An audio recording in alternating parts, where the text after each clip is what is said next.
See if you can find some ways to multiply your value to the marketplace.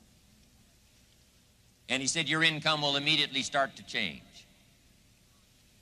Up until then, I was hoping that the economy would change. I was hoping that my company would change. I was hoping that my paycheck would change. I was hoping that circumstances outside would change. And then here's what I found out. It isn't going to change. So then my question was, if it isn't going to change, how will my life ever change? And here's what my teacher taught me. When you change, everything will change for you. When you get better, everything will get better for you. And that's where I picked up that phrase, for things to change, you've got to change. You don't have to change the marketplace. You don't have to change the marketing plan. You don't have to change the economy. You don't have to change countries. You don't have to change circumstances out there. All you've got to do is look within and see if you can change yourself for the better. And as you change, things will start to change for you. As you know my story, I met someone when I was 25 years old. His name was Earl Schoaf, who dropped into my life at an extraordinary time. So key phrase, timing has a lot to do with it, and who knows, part of the mystery of time, the timing. Part of the timing one I just had that experience that I've shared in other seminars when the Girl Scout knocked on my door.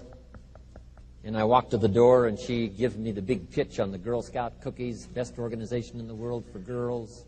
Got several flavors, time to buy the cookies, only $2. And with a big smile, she very politely asked me to buy. No problem, I wanted to buy. Big problem, I didn't have $2 in my pocket. And I didn't want to tell her that. So I did what I thought was next best. I lied to her. And I said, hey, look, I've already bought plenty of Girl Scout cookies. We've still got plenty in the house we haven't eaten yet. She said, oh, that's wonderful. Thank you very much. And she leaves. When she leaves, I say to myself, I don't want to live like this anymore. I mean, how low can you get lying to a Girl Scout? I mean, that's low down. I told myself that day, this will never happen to me again. One of those experiences. It's called like life-changing.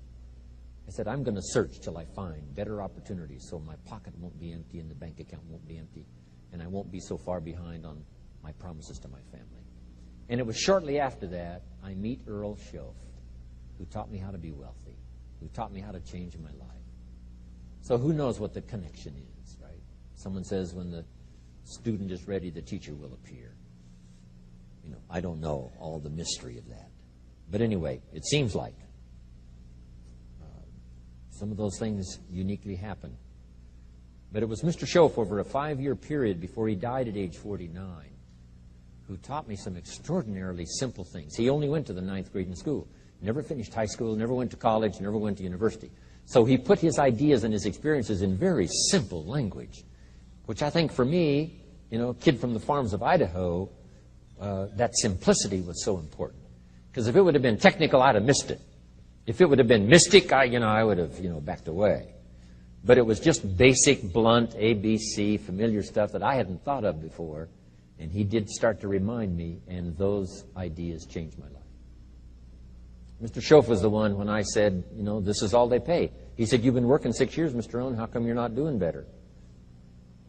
And I said, this is all the company pays. He says, well, that's not true.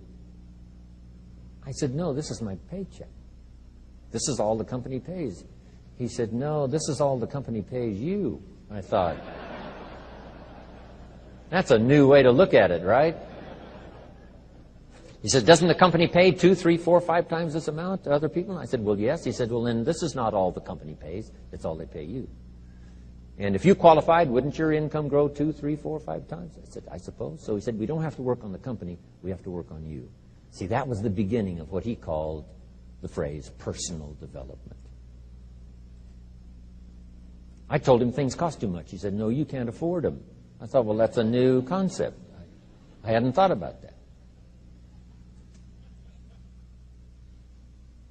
You know, we put some of the valuable things on the high shelf, so you can't get to them until you qualify. If you want the things on the higher shelf, you've got to stand on the books you read.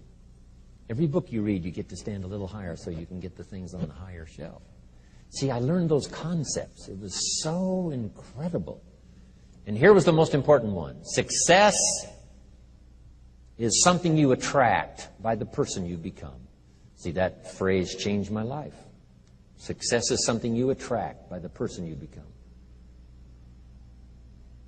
Success is not something you pursue. It's like chasing a butterfly. You can't quite catch it. Success is something you attract by becoming an attractive person. See, those were new concepts to me. I'm just working hard trying to make a living.